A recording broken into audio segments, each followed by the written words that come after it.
ఇలాంటి మరెన్నో వీడియోలు చూడడానికి like, share, subscribe and comment. ఈరోజు ఈ వీడియోలో నవంబర్ నెలలో సంకటహర చతుర్థి ఏ రోజున వచ్చింది, ఎప్పటి వరకు తిథి ఉన్నది, నామం పేరు, పీఠం పేరు, నైవేద్యంగా ఏమి పెట్టాలి అనే విషయాల గురించి తెలుసుకుందాము. ప్రతి బహుళపక్ష చవితిని సంకటహర చతుర్థిగా జరుపుకుంటాము. సంకట అనగా కష్ట సమయంలో విముక్తి అని, చతుర్థి అనగా 4వ రోజు అని అర్థం. సంకటహర చతుర్థి పూజ చంద్రోదయ సమయంలో జరుపుకుంటాం. గణేశుడి విగ్రహాన్ని పువ్వులు, దూర్వా గడ్డితో అలంకరించి పూజ చేస్తారు. ప్రతి మాసానికి ఒక వ్రత కథ ఉంటుంది. పూజ అనంతరము వ్రత కథ చదివి చంద్రుని దర్శనం చేసుకున్న తర్వాతే ఉపవాసం విరమిస్తారు. వినాయకుడికి ఇష్టమైన మోదకాలు, ఉండ్రాళ్ళు, లడ్డూలు నైవేద్యంగా పెడతారు.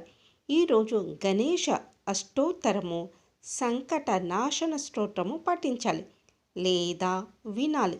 2024 సంవత్సరంలో నవంబర్లో 18వ తేదీన వచ్చి 19వ తేదీ వరకు ఉంటుంది. 18వ తేదీ నవంబర్ 2024 సోమవారము సాయంత్రము 6:56 ప్రారంభమై 19వ తేదీ నవంబర్ 2024 మంగళవారం సాయంత్రము 5:28 వరకు చతుర్థి తేదీ ఉంటుంది. ఈ నెల నామం పేరు ఘనాధీప మహాగణపతి, పీఠం పేరు శివపీఠం.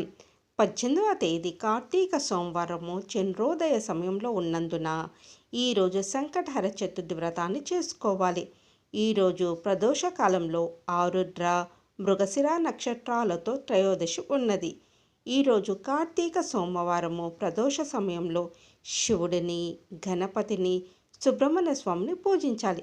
ఈ ముగ్గురు ప్రసన్నమైతే శక్తి, జ్ఞానం, ఐశ్వర్యం, సంతానం, సుఖం, ఆనందం, అన్యోన్య దాంపత్యం లభిస్తాయి.